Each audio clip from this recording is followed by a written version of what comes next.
Today I'm going to show you a viral mac and cheese hack that people cannot stop raving about. Will you? How do you typically make your mac and cheese? You boil your water, you dump your noodles in, then you get your flavor packet of cheese and butter and milk, and then you drain it, you mix it all together, you do the thing like the directions say. 1. Boil water. 2. Drain. 3. Add margarine or buttermilk and cheese sauce mix. Mix well. Haha, today we're throwing mac and cheese on its head. And I hope you'll be smiling at the end of this video. This little mac and cheese trick has less effort, less dishes, and therefore less cleanup. Oh, and by the way, no lifting a hot, heavy pot. Yeah. Here's what you'll need. 1/4 cup of milk or whatever you choose. We need 4 tablespoons of butter, your noodles, and then your cheese sauce packet. We're gonna save this for a little bit, but let's just keep it handy. You need just enough water to cover your noodles. All right, there we go.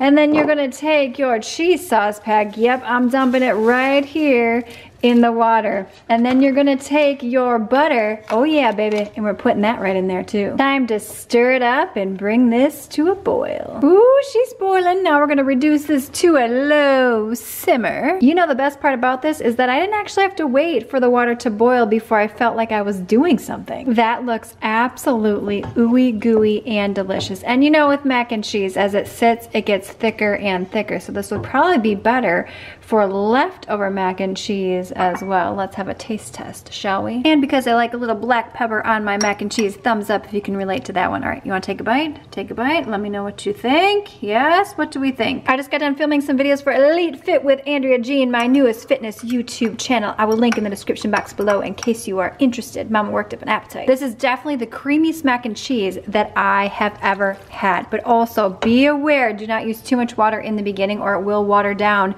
your mac and cheese, but you can always add a little salt if you need to. Oh, and just for reference, it's about 4 minutes later, and look at how nice, creamy, and thick that is. Take that craft in your instructions. Give this a whirl. Let us know in the comments box what you think. Also, if you're looking for some amazing kitchen organization ideas, click the video on screen now, thumbs up, subscribe, and I will see you, my friend, in the next one.